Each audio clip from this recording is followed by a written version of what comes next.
Entonces, esta ley es del año 1968. Importante destacar su año porque en rigor ya tiene muchísimo de antigüedad y sigue estando vigente con algunos cambios, ¿no? Que se han ido haciendo actualizaciones en el paso del tiempo, pero en esencia es la misma ley. ¿Mm? Entonces, voy a ir viendo las láminas, ahí esa me la voy a saltar. Pero básicamente decir que, bueno, esta ley tiene ciertos aspectos que son esenciales. Primero, todo lo que es responsabilidad frente al tema de los accidentes del trabajo es de todos los integrantes de esta mancomunidad que se puede llamar país, ¿no? El Estado le comprende un rol regulador, a la sociedad en general, a las empresas y a los trabajadores. O sea, todos somos responsables en el fondo de evitar estos accidentes del trabajo y enfermedades profesionales, pero también esta ley establece, y este es uno de los aspectos críticos, un seguro, ¿no? Un seguro que tiene la característica de ser social, obligatorio y universal. Eso quiere decir que primero, con este seguro se cubre todas las necesidades de atención médica, psicológica, etcétera, que una persona tenga en caso de tener un accidente del trabajo, y no hay diferenciación entre una persona u otra. O sea, aquí no hay diferencias en cuanto a cargos, a puestos, a antigüedad, no, es igual para todo y las coberturas son exactamente las mismas. Entonces, de allí viene esto que tiene una universalidad y que es social en el sentido de que, oye, y lo vamos a ver a continuación, cada empresa o cada empleador tiene que pagar de su bolsillo un seguro por cada trabajador que tenga contratado. Entonces, yo empresa, si tengo contratado 5 personas, debo pagar un seguro en forma mensual por cada uno de esos 5 trabajadores, y con ese seguro estos señores van a quedar protegidos de todo lo que precisen en caso de sufrir una contingencia de origen laboral. Y esta ley también establece la prevención de riesgos como una arista importante, necesaria y obligatoria para que las empresas lleven adelante. Así que me van interrumpiendo, por favor, si es que aparece alguna duda, ¿no? Entonces, acá los objetivos No, sí. fundamentales, prevenir, sí, el primer objetivo de la ley es que ojalá no existan accidentes del trabajo o hacer todo lo posible para que estos no ocurran, ¿no? Pero si una persona se ve dañada a raíz de un siniestro laboral, bueno, de la ley tiene como segundo objetivo que esa persona sea curada, ¿no? Sus lesiones sean sanadas. Pero también de esta ley se establece un tercer objetivo que es indemnizar. Vale decir, si la persona, producto de ese accidente, no puede seguir trabajando, durante el tiempo que no pueda seguir trabajando, se le deberá cancelar un monto de dinero equivalente a como si estuviese trabajando. Entonces, claro, una persona puede tener un accidente y queda incapacitado de trabajar unos días, ¿no es cierto?, unas semanas, unos meses. Bueno, se le pagará el equivalente a su sueldo. Pero ya si la lesión es mayor y la persona queda en un estado en que ve disminuida su capacidad de ganancia y tiene algún grado de invalidez, entonces la ley tiene como objetivo que a esa persona se le pagará una pensión que va a depender, sí, del grado de invalidez que tenga esa persona. Bueno, después viene un cuarto objetivo que es la rehabilitación profesional. ¿Y esto qué quiere decir? Mira, la rehabilitación, perdón, y es lo normal. No sé si alguno de ustedes alguna vez ha tenido algún accidente con fractura, por ejemplo. Sí, una cosa es que se cure, que se sane la herida, pero después viene todo un proceso de rehabilitación. Entonces, la ley también tiene el objetivo de cubrir esas necesidades que pueda tener ese trabajador. Y hay un quinto objetivo que es la reeducación profesional, que implica lo siguiente: si una persona sufre un accidente y queda con algún grado de capacidad que le impide normal o la que tenía cuando se accidentó, independiente de que quede con alguna pensión, esa persona puede optar a que de los fondos que se recaudan producto de ese seguro, pueda optar a estudiar alguna carrera, alguna disciplina que sí pueda desempeñar en el estado de incapacidad que quedó. Por lo tanto, la ley tiene estos 5 grandes objetivos y son los que se mantienen, digamos, a pesar de todos estos años que tiene de antigüedad. Cualquier consulta, por favor, me interrumpen, me dicen, ¿eh? Por favor. Profesor, Sí, mire, no, mi consulta es la siguiente, por indemnizar y rehabilitar, ¿quién es la entidad que verifica, digamos, más allá del médico que atiende en un hospital o en el hospital del sí. trabajador o en cualquier centro de salud, para decir que esa persona quedó imposibilitado de por vida, o es una leve, o tiene tanto tiempo? Sí, gracias por la pregunta. En rigor, cuando una persona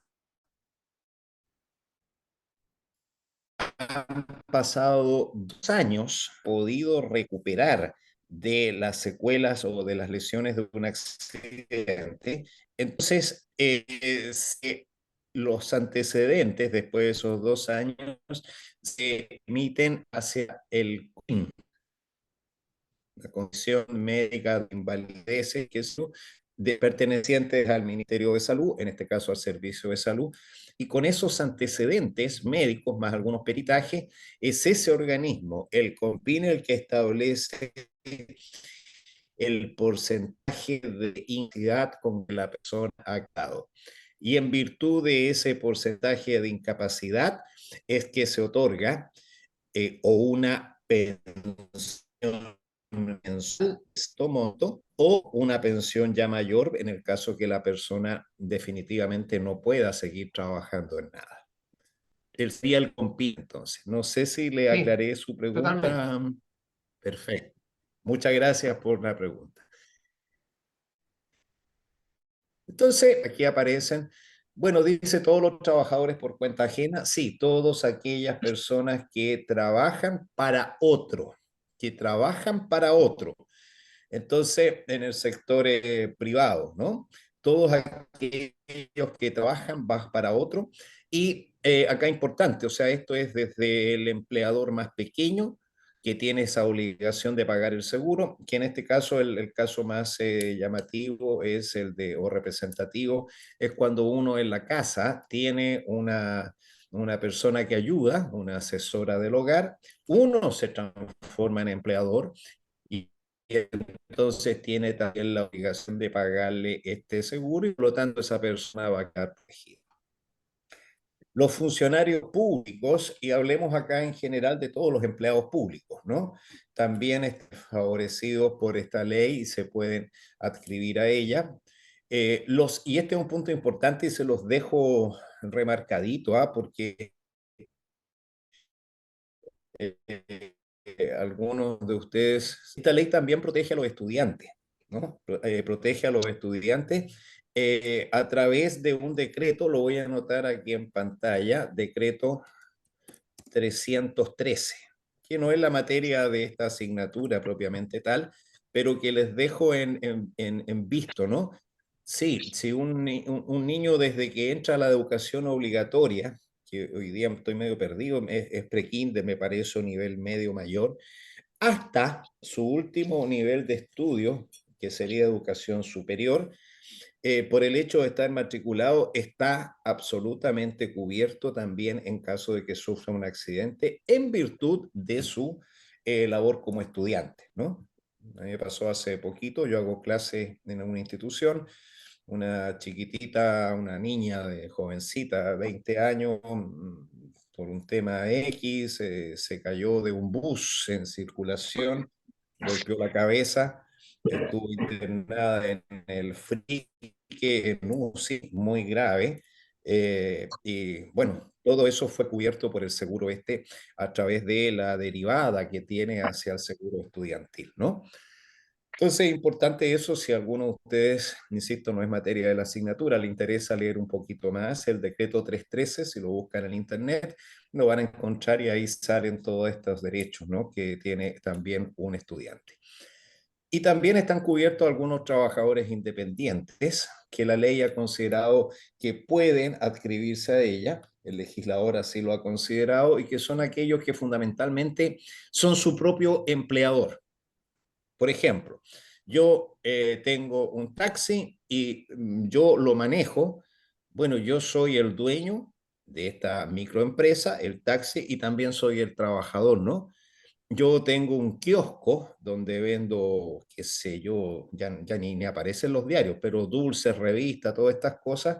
Yo soy el dueño del kiosco y yo mismo lo trabajo, soy empleador y trabajador, etcétera.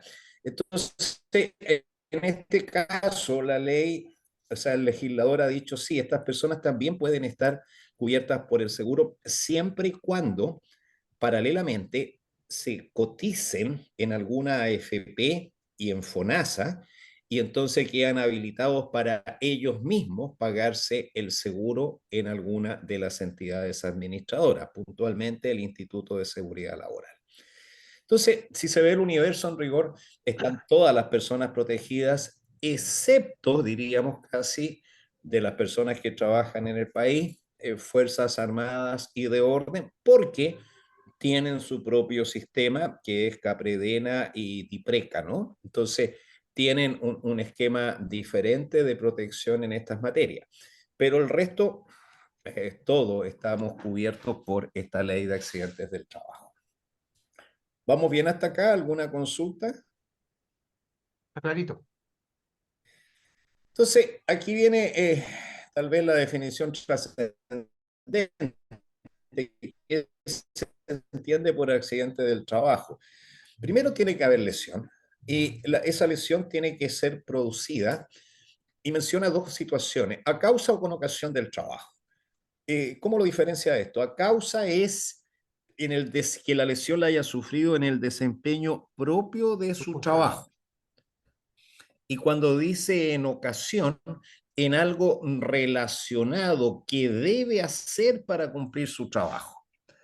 Por ejemplo, si yo hago clase en una universidad y me accidento mientras estoy caminando en la sala de clase haciendo clases, eso sería entonces a causa, Con ¿sí? Porque ocasión, a estoy causa. haciendo lo que me contrataron.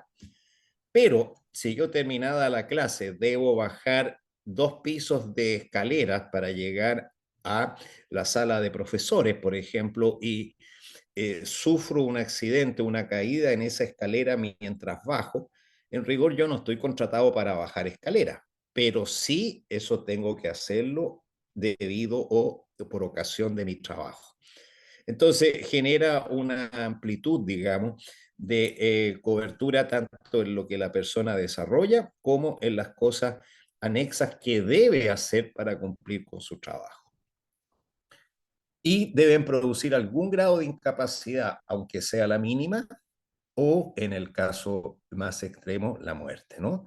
Entonces, debe darse esa definición. Por lo tanto, tiene que haber lesión a causa o con ocasión del trabajo y que produzca algún grado de incapacidad, aunque sea un día, ¿no es cierto?, de incapacidad, ya pasa a ser calificado como accidente del trabajo. Y la ley también establece que se van a catalogar como accidentes del trabajo los que se llaman accidentes de trayecto directo. Y estos son los accidentes que la persona sufre en el trayecto directo, ida o regreso, entre dos puntos que hay que tener clarito. Dice la habitación. Mucha gente dice el domicilio. No, no es el domicilio, es la habitación. Y por habitación se entiende el lugar donde la persona va a dormir o durmió, que no necesariamente puede ser el domicilio, ¿no? Entonces, establece el trayecto directo entre el lugar donde la persona habitó esa noche y el lugar donde trabaja. Entonces, si te fijas, ¿no es cierto? Ya desde que la persona sale de su lugar de habitación en el fondo, llega a su lugar de trabajo, vuelve a su lugar de habitación, en todo ese periodo de tiempo está la persona protegida en caso de que sufra un accidente y será considerado accidente del trabajo. Eh, Profesor, dígame, dígame. ahí tengo una consulta. ¿Qué Ya, sucede, por ejemplo, con un trabajador que si bien es cierto que lo dice expresamente que en el trayecto directo de ida o regreso desde la habitación, entre la habitación y el lugar de trabajo, pero aquí el funcionario que, por ejemplo, ahora a colación va a comprar almuerzo a la esquina y en el ya. trayecto de vuelta, ya sea de ida o de vuelta, le sucede algo y tiene un accidente, cualquier, una fractura, lo atropellan, cualquier cosa? ¿Qué sucede ahí en esos casos?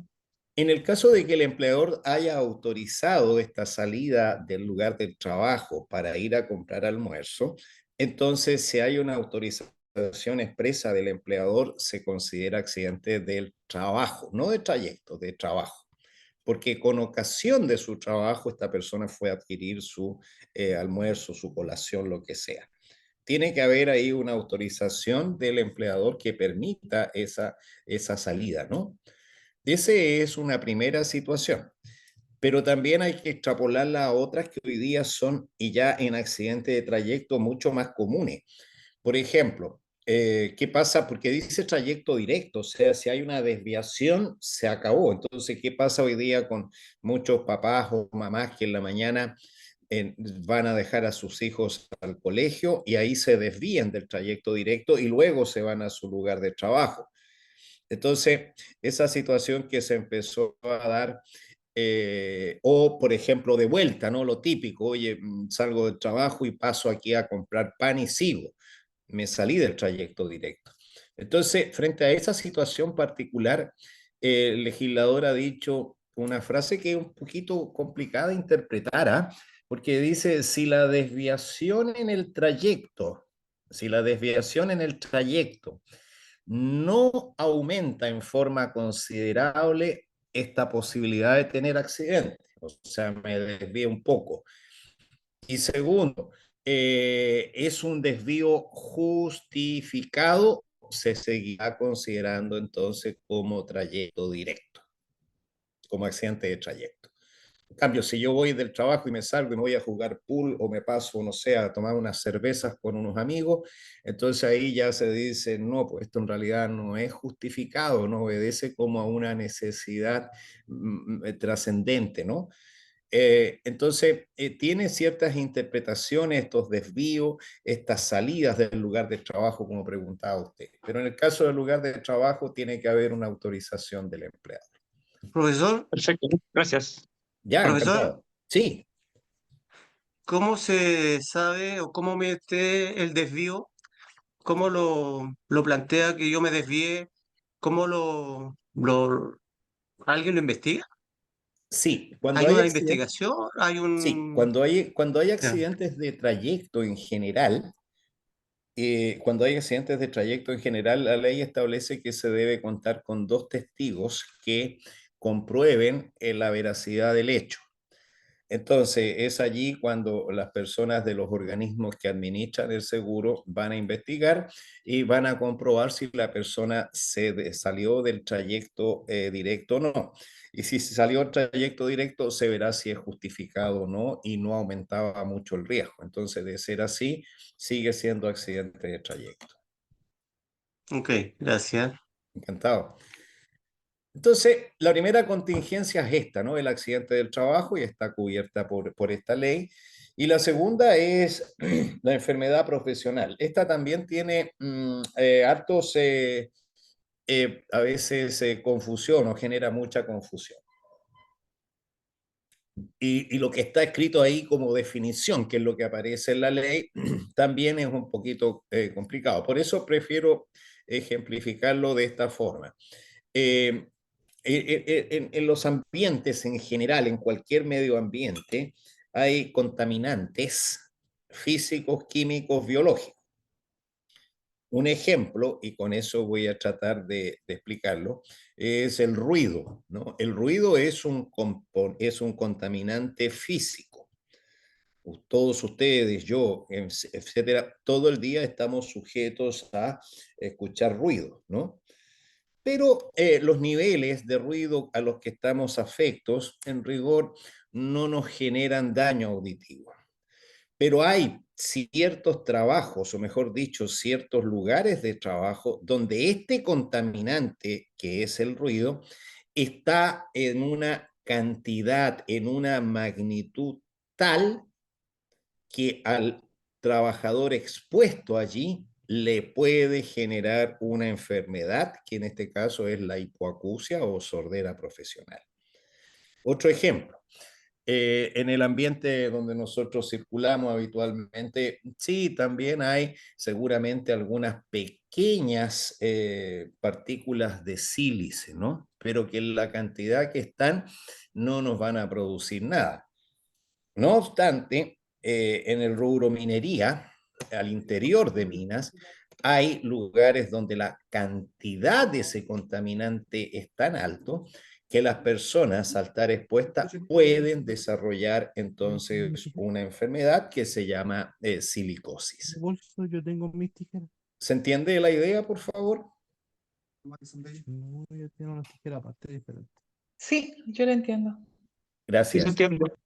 Entonces, esas son las enfermedades profesionales. Tiene que haber una relación directa, por eso dice de manera directa, entre el trabajo Espérame. y la enfermedad, porque hay un contaminante allí que está en una cantidad tal que puede generar esa enfermedad profesional.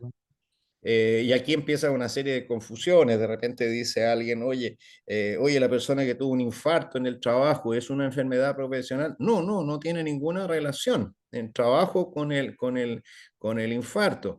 Oye, estaba en el trabajo, yo trabajo en un frigorífico y tuve que entrar a una parte donde habían menos 10 grados de temperatura y me dio una neumonía. No, no, porque lo que genera la neumonía podría ser una bacteria y esa bacteria la persona pudo haberla adquirido en cualquier parte, ¿no? Entonces, para que sea enfermedad profesional tiene que haber un contaminante en una cantidad tal en un lugar de trabajo donde esa persona está expuesta y allí se genera esta enfermedad profesional. Las personas de agua. Entonces, la ley, a través del dinero que se recauda en el seguro, va a proteger a las personas que sufran, ya sea una enfermedad profesional o un accidente Lo del único trabajo. que lo ocupan soy tú y el Felipe. No, yo ocupo la de tu mamá. Si sigo, Profe, no le escucho muy bien porque hay alguien que tiene abierto el micrófono. Sí, Ah, así sí, ahí. Sí es.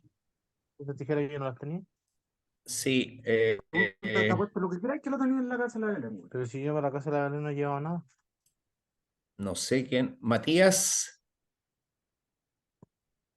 por favor, parece que tienes el micrófono abierto, Matías. Ahí parece que sí, ¿no? Ya.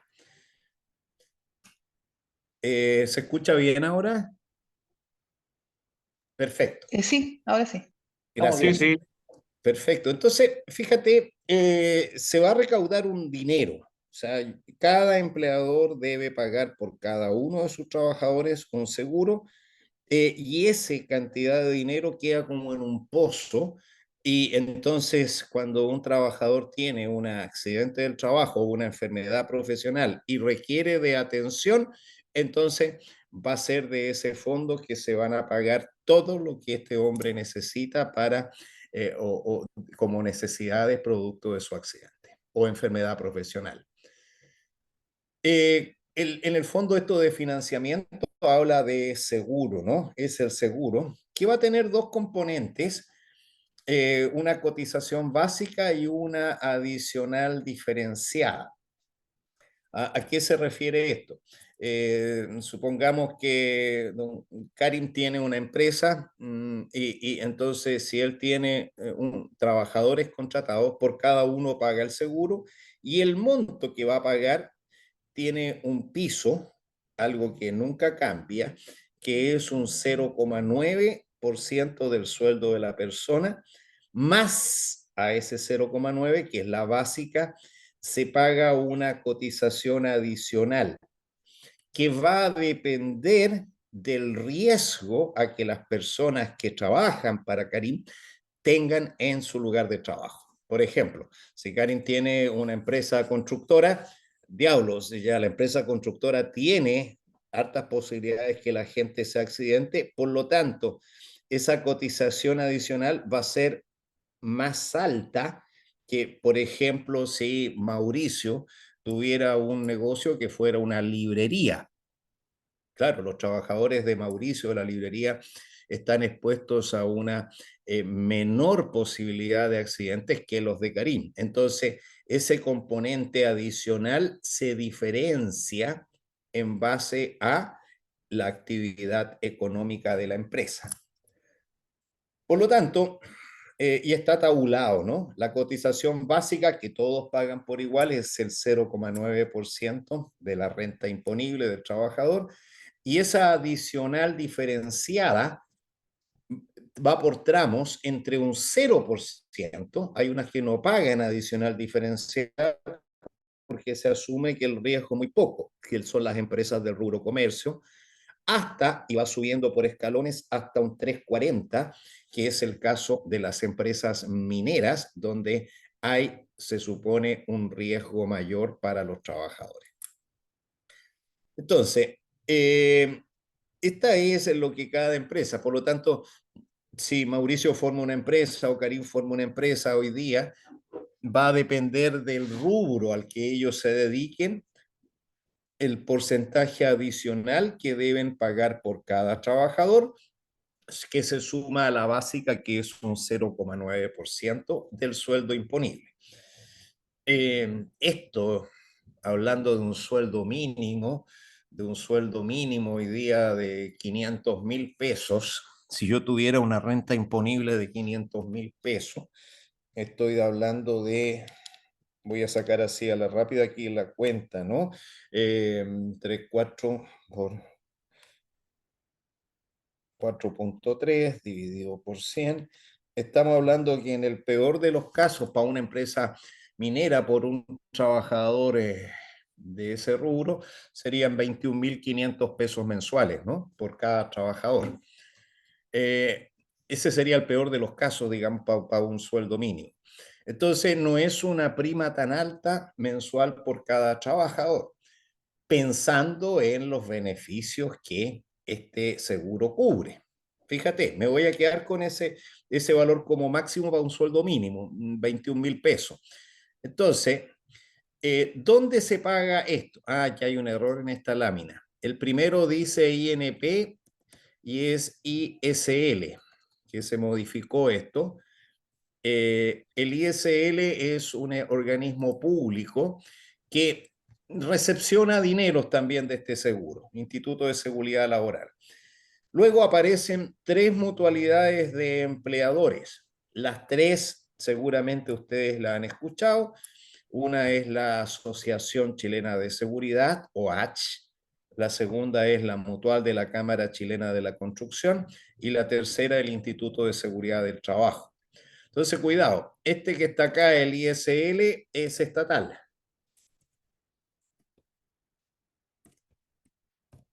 Y hay 3 privados, que los voy a poner aquí abreviados: la Asociación Chilena de Seguridad, ACH, el IST, y el tercero, la Mutual de la Cámara Chilena de la Construcción. Entonces, en el ejemplo, si Karim forma una empresa, tiene sus trabajadores contratados, él libremente elige a cuál de estos organismos se va a adherir. Él tomará la decisión y dirá, mira, me voy a adherir en el ISL, y en el ISL voy a pagar todos los meses este seguro por mis trabajadores. O podrá decidir, no, me voy a adherir a uno de los privados, a la Asociación Chilena de Seguridad o al IST o a la Mutual, y allí iré pagando todos los meses mi seguro, ¿no? Esa es una decisión de cada empleador. En todas va a pagar lo mismo, el monto que hablábamos del seguro, y las prestaciones que va a recibir van a ser exactamente las mismas en cualquiera de ellas que se haya adherido. Entonces, esto funciona como un seguro solidario. Entonces, voy a hacer el ejemplo. Ya, Mauricio, Karim, Francisco que está por ahí, etcétera, todos los presentes, Pedro, Sebastián, qué sé yo, forman una empresa y entonces ellos tienen trabajadores contratados y, por ejemplo, han decidido libremente y se han adherido, por ejemplo, a la Asociación Chilena de Seguridad. Entonces, todos los meses ellos, junto a muchas otras empresas, van ahí pagando el seguro por cada trabajador que tienen. Y en caso de que un trabajador, por ejemplo, de Francisco, tenga un accidente, de ese fondo solidario que se forma, se entregan todas estas prestaciones al trabajador accidentado de Francisco. Así es como funciona. No sé si queda claro más o menos este tema. Yo sí, tengo claro. Perfecto, muchas gracias. Sí, ya. Sí, ya. Entonces, tiene ahí viene el carácter de social, ¿no? En el sentido de que hay una solidaridad, básicamente, o solidario, de que en rigor se forma este pozo y se paga. Ahora, es importante señalar que el ISL es estatal, no tiene fin de lucro, y un aspecto maravilloso es que las mutualidades, estos tres organismos, la Asociación Chilena de Seguridad, el IST y la Mutual de la Cámara Chilena de la Construcción, los tres privados, también son sin fin de lucro. Entonces, no hay una pretensión ni una intención de evitar pagos de prestaciones, ¿no? Están súpermente acotados esta situación de no tener finalidad de lucro y eso de alguna manera hace que el sistema se mantenga y no haya un abuso hacia los asegurados como en muchas ocasiones ocurre con las compañías de seguros mercantiles que sí tienen fin de lucro. Y la otra opción que está acá dice empresas de administración delegada. ¿Qué es lo que sucede con ella? La ley establece, dice, mire, una empresa que tenga ciertas condicionantes. Primero, más de 5.000 trabajadores. Segundo, que tenga servicios médicos propios o contratados. Tercero, que tenga áreas de prevención de riesgo. Puede, si así lo quiere, autoadministrarse el seguro. O sea, ellos mismos se autoadministran el seguro. Hoy día, empresas de administración delegada en el país, tenemos dos. Codelco, que cumple con esas condicionantes y ha tomado la decisión de autoadministrarse el seguro. O sea, ellos mismos se pagan por cada trabajador y le brindan todas las atenciones en caso de accidente laboral o enfermedad profesional. Y la empresa nacional de petróleo. Son las dos únicas que han optado por esa modalidad. Entonces, son casos muy puntuales estos de empresas de administración delegada. El resto están en la estatal, ISL, o en alguna de las privadas adheridas. Prestaciones médicas, sí, si un trabajador tiene un accidente del trabajo, una enfermedad profesional, todo lo que dice ahí le va a ser 0 pesos. 0 pesos, o sea, no tiene que pagar nada por la atención médica, ni las cirugías, ni la atención dental, ni la hospitalización, ni los medicamentos, ni nada de lo que está ahí. El trabajador no paga nada porque todo se paga por el seguro, que les recuerdo, es el empleador el que paga ese seguro, ¿no? Por cada trabajador. Entonces, si vuelvo a lo que te decía hace un ratito atrás, oye, en el peor de los casos, con un sueldo mínimo, la cotización mensual sería para un trabajador de la minería 21.000 pesos, empieza de ahí a descartar para abajo o a descontar para abajo. Piensa en cuánto sale una atención médica nomás. Pues si tú vas a un médico particular, te sale por parte baja 35, 40.000 pesos. Si un especialista te sale 80.000 pesos la atención. Perdón, un día cama, fácilmente 80, 90, 100.000 pesos. Y si un día de cama UCI, estamos hablando de casi 1.000.000 de pesos diarios, ¿no? Entonces, lo que quiero un poco llevarte a decir, oye, la cotización es bajita, el seguro tiene un monto muy bajo frente a la inmensidad de cosas que recibe la atención como prestaciones médicas un trabajador accidentado. Luego, las prestaciones económicas. Fíjate aquí en la primera columna habla de incapacidad. Esto es asociado a la pérdida de ganancia, o si tú quieres, el grado de incapacidad que la persona llega a tener.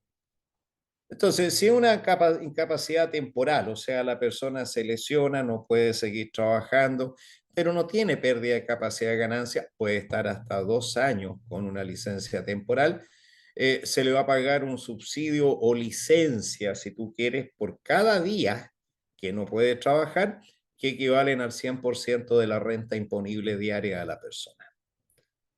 Ahora, esto si empieza a crecer en la pérdida de ganancia, empieza también a cambiar, ya no es subsidio cuando ya hay invalidez, y también la cantidad que se empieza a pagar es mayor, ¿no? Si una persona tiene una pérdida de capacidad de ganancia ratificada por Compin, entre 15 y 40%, entonces es Compin el que establece los porcentajes, va a tener una indemnización por una sola vez, porque se supone que con ese grado de incapacidad puede seguir trabajando. En cambio, si su grado de invalidez o pérdida de ganancia entre el 40 al 70%, es mayor ahora la pérdida de capacidad de ganancia, una pensión de un 35%, invalidez total 70%, la S quiere decir más un suplemento si es que tiene cargas familiares, ¿no? Gran inválido 70 más un suplemento, y en caso de que muera a raíz del accidente del trabajo, solo si es hombre, la cónyuge o conviviente con quien tenga hijos va a recibir una pensión de viudez. Si es la mujer la que fallece en un accidente del trabajo, el hombre no recibe un peso, ¿no?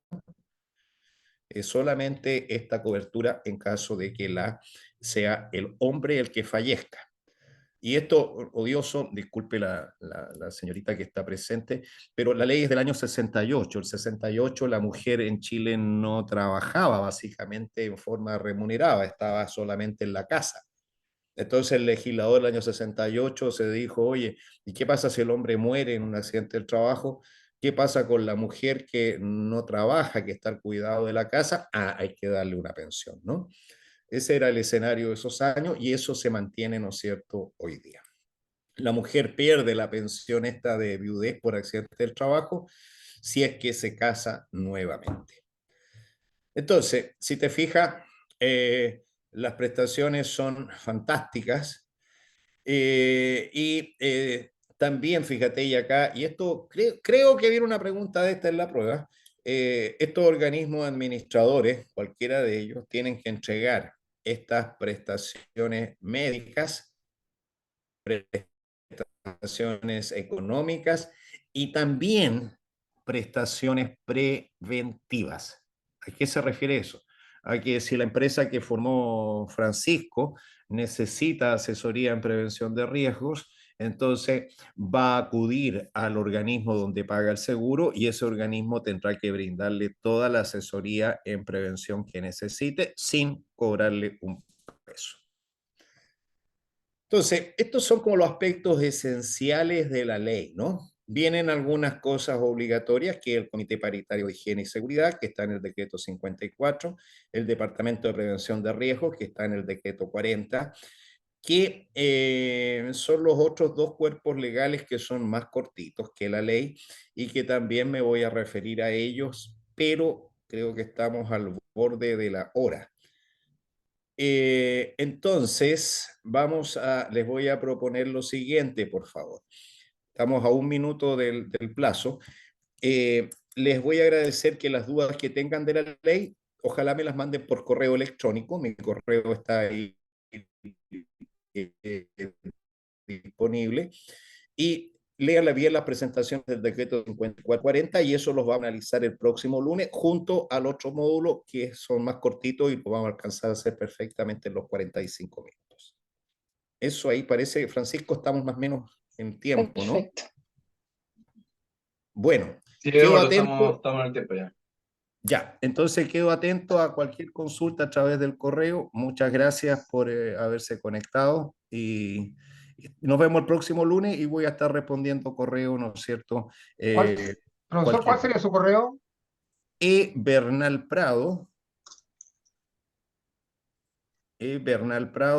ebernalprado@gmail.com. Ese es el correo que, mire, ahí lo voy a anotar ahí en la... no.